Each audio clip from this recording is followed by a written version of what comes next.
Վերաբերվում է մեր տատիկ պապիկներին, կենսաթոշակային տարիք ունեցող մեր հայրենակիցներին, այդ գումարը բավարար չի, որ մարդը կարողանա միջին սպառողական զամբյուղ ապահովել, չի կարող ապահովել։ Ինչ են հակադարձում ես, նախ ասում էին, որ սկզբից ասում էին, որ մենք գումարի խնդիր չունենք, հետո ասեցին, որ 10,000 դրամ մտանք ինչ անի, 10,000 դրամ որտեղ է ծախսելու, հետո տեսան, որ բուռն արձագանք կա եւ մեր հայրենակիցները ուղակի զայրույթից, այսպես ասած, իրենց չեն կարողանում զսպել իրենց զայրույթը, որ ինչի մասն է խոսքը, կոմունալ վճարները, մենակ կոմունալ վճարները որ տան, իրենց ուտելու հնարավորություն, սնվելու հնարավորություն անգամ չի լինելու։ Եվ այս թանկացումները, որ այս տարիների ընթացքում կատարվել է, տեղի ունեցել, այդ ինդեքսավորման գործընթացը չի արվել։ Մենք ինչ ենք ասում։ Ասում ենք ինչքան որ թանկանում, այդ թանկացմանը զուգահեռ բարձրացվի մեր կենսաթոշակայինների թոշակները, բայց չարեցին, այդ ճանապարհով չգնացին։ Հետո տեսան, որ բուռն արձագանք կա, այո, հատկապես պարգևատրոնների, տեսան բուռն արձագանք կա, տեսան, որ համատարած դժգոհություն կա, նախընտրական է շրջանում, ես ձեզ հավաստիացնում եմ, սա ամբողջությամբ տեղավորվում է նախընտրական իրենց տրամաբանության մեջ, փորձում են մոլորության մեջ գցել եւ այս բարձրացումը մեր հայրենակիցների քթից հանելու է։ Ոնց որ միշտ ա եղել։ Թանկացումներով կոմունալ վարձերը կթանկացնեն, գույքահարկը թանկացրել են, ելի են թանկացնում, այնտեղ առաջին անհրաժեշտության բարենային ապրանքները չեն թանկացել, դուք չեք տեսնում մեր խանութներում ինչա կատարվում։ Պարոն Դանիելյան, այս հապիկ քայլերը ինչի մասին են խոսում, իրենք անհանգստություն այո, ունեն անհանգստություններ, իրենց նաև հատուկ ծառայությունները ես համոզված եմ, որ այդ զեկույցները տրամադրում են մեր հայրենակիցների դժգոհության, սա փորձում են փոքր ինչ մեղմել, բայց կրկնում եմ, դա որևէ մի էական այսինքն լուծում, խնդրի գլոբալ լուծում չի տալու, որովհետև միջին սպառողական զամբյուղը մոտ 80,000 դրամ է կազմում։ Այդ այն ամենամինիմալի մասին է խոսքը։ Այդ էլ լա հարցական այդ 80,000-ի մեջ այդ մարդը կարող է ինչ որ կերպ տեղավորվել։ Ես համոզված եմ, որ չի կարող։ Ընտրությունների նախաշեմին էլ ինչ կարող են այսպիսի պոպուլիստական քայլեր անել, այսպես մարդկանց սիրտը շահելու համար ինչ կարող են անել։ Չէ, պոպուլիստական քայլ, ասում եք պոպուլիստ։ Ինչ էր խոսում էկոնոմիկայի նախարարը։ Ասում մենք չլինենք, խաղաղություն չի լինելու, թրիփ չի լինելու, հաց ու ջուր չի լինելու, ես չգիտեմ ինչ չի լինելու։ Այսինքն մենք կանք, ուրեմն ամեն ինչ լավ է, մենք որ չլինենք, ոչ մի բան լավ չի լինելու։ Ծնելիությունը չի լինելու, չգիտեմ, ոչ մի բան չի լինելու, էլի, ասենք իրանք են, էլի, որ այդ ամեն ինչը սենց ապահովում են, բայց որ իրանկային պատերազմը կար, պատերազմ են բերել, իրանկային աղքատությունը չի նվազել, իրանք կա անորակ ասֆալտ, որ մեր քաղաքացիները ամեն անգամ գնում են եւ այդ փոսերի մեջ տեսնում են, էլի, որ իրանք կան ինչա կատարվում իրանց մեքենայի հետ, իրանք մաշկի վրա դա զգում են։ Մեր հայրենակիցները նաև իրենց մաշկի վրա զգում են օրեցօր փոքրացող հայրենիքի սահմանները։ Մեր հայրենակիցները ամեն օր զգում են իրենց մաշկի վրա արդեն պատերազմական գոտուն բնորոշ, մարտադաշտի վերածված համայնքները, որտեղ ամեն մեկի ձեռը զենք կա, զինամթերք կա, ամենուր թմրյալյութերի տարածում եւ մարտաֆիլմ հիշեցնող, մարտադաշտ հիշեցնող Հայաստանի Հանրապետության տարբեր քաղաքներ ու համայնքներ։ Նգնեն կադրային փոփոխություններ են եղել երեք։ Այո։ Ազատվել են պաշտոնյաներ, նշանակվել այլ պաշտոնների, արդյոք սա այդ ձեր թված ամեն ինչի հետևանք է։ Ես չեմ հասկանում, դա պաշտոնանկությունն է, թե պաշտոնի բարձրացում է, թե օրինակ ինչ է նշանակում, մի պաշտոնից մարդկանց հանում են, տանում են մեկ այլ պաշտոնի։ Դա ինչի ցուցիչ է։ Եթե այդ մարդիկ լավ են կատարել իրանց ծառայությունը,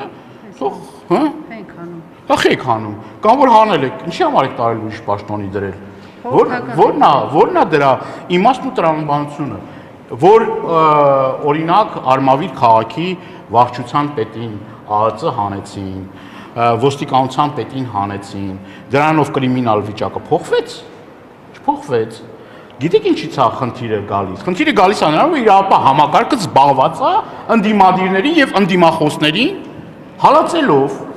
գաղտնալսելով, իրենց անկողին մտնելով, լոգարաններ մտնելով, Դրանով է զբաղված։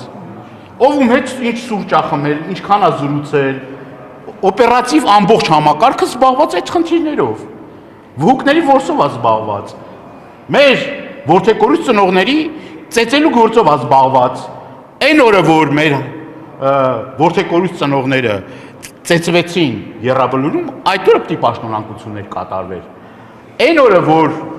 նռնակներ գծվեցին եւ նաեւ այդ դերակատարների կողմից հենց ազգային ժողովի հարակից հատվածում նռնակներ գծեցին եւ մեր հայրենակիցները հաշմանդամության կարգեր տարբեր ձեռք բերեցին եւ երջանիկ պատահականության փառք տիրոջը որ զոհեր չեղան, այդ ժամանակ պիտի որ ժամկետանց միջոցներ են կիրառել, այդ ժամանակ պիտի պաշտոնանկություններ լինեն։ Պաշտոնանկ եղավ ամիսներ անց։ Ամիսներ անց պաշտոնանկ կարող է լինի այլ հանգամանքներով պայմանավորված, որ իր հրահանգները հավուր պատշաճի չի կատարել կամ շատ կներեք էլի ոչ թե խնդիրը նրանում է թե իրենք լավ ու վատ են կատարում ծա,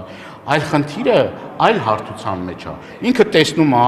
որ վիճակը անկառավարելի է, կրիմինալ եւ փորձում է խաբության նոխազներ ինչ որ մարդկանց արդեն երևի իրենք ժամկետ անցեն, ժամկետը լրացել եւ ժամկետ անցին, ասի ես չեմ մեղավոր, մեղավորը վարչության պետն է, մեղավորը չգիտեմ, միտեղ Ուչեսկովին է, միտեղ այն մեկն է, ես չեմ մեղավորը, բայց խնդիրը համակարգային լուծման կարիք ունի։ Ասում եմ, մատաղսելունդը նստած է թմրանյութերի վրա, մի որոշակի հատված, եւ մենք տեսնում ենք, թե ինչ է կատարվում կրթական համակարգում։ Նարկոտիկ, խաղային խաղադրույքներ, ահագնացող տեմպեր եւ ի վերջո ունենք այս պատկերը։ Գողության դեպքերի խայտարակ մի պատկեր, ասում եմ, մեր քաղաքացիները չեն վստահում իրավապահ համակարգին։ Եթե մարդ հաղորդում է ներկայացնում հանցագործության մասին եւ 5-6 անգամ հաղորդում ներկայացնելուց հետո սայլը տեղից չի շարժվում, մարդը 7-րդ անգամ ինչի՞ պիտի հաղորդում ներկայացնի հանցագործության մասին։ Դիցուկ ես իմ մեքենայի պարագայում այրման փորձ, մեքենան ջարդելու փորձ եւ իմ ուրեմն մեքենայի հետ կապված նաև արգելակների հետ կապված խնդիր, այդ խնդիրները որևէ մի լուծում չեն ստացել։ Էլ չեմ ասում մի քանի անգամ մեքենան թալանելու մասին։ Այդ ես որ որոշակի առումով հանրային դեմք եմ կամ պատգամավոր եմ կամ չգիտեմ ինչ որոշակի առումով ճանաչելիություն ունեմ։ Բայց այն հասարակ քաղաքացին ո՞նց անի, որ անընդհատ թալանվում է եւ ասում են չեն վստահում մեր քաղաքացին։ Ես շատ քաղաքացիներ գիտեմ, որ ասում են, բայց ես քանի անգամ հաղորդում եմ ներկայացրել հանցագործության մասին, ուր են մեղավորները։ Ես ուրիշ բանի մասին եմ ուզում խոսել։ Արդյոք այն շրջանակները, որոնք տարբեր կերպ փոխկապակցվում են ԿՊ պաշտոնյաների հետ, այդ մարդկանց քրեական գործերը ի՞նչ տեղում է։ Թե դուք պետք է անպայման սրբազան հայրերին թիրախավորեք, տարեք հանիրավի տարիներով բերթերում պահեք, բայց ուր են այն մարդիկ, որոնց հետ տարբեր գործեր կար։ Կային կոռուպցիոն հարցեր, կային նույն այդ թմրամիջոցների հետ կապված հարցեր, զենք զինամթերքի հետ կապված հարցեր, ծեծուջախտի հետ կապված հարցեր ու նման այլ հարցեր։ Եվ անպատժելիության մթնոլորտում ունենք այն, ինչ որ հիմա ունենք։ Եվ այս կոսմետիկ ինչ որ փոփոխությունները որակական արդյունք բնականաբար չեն տալու, որովհետև էլի իրենց սրտի ուզած յուրայինը գալու էլի պաշտոն զբաղեցնի, որովհետև ոչ թե պրոֆեսիոնալ է, այլ ԿՊ սրտին եւ քիմքին հաճելի անձնավորություն է։ Շնորհակալ։ Ես եմ շնորհակալ։ Լավ ուզես։ Կապսենք մենք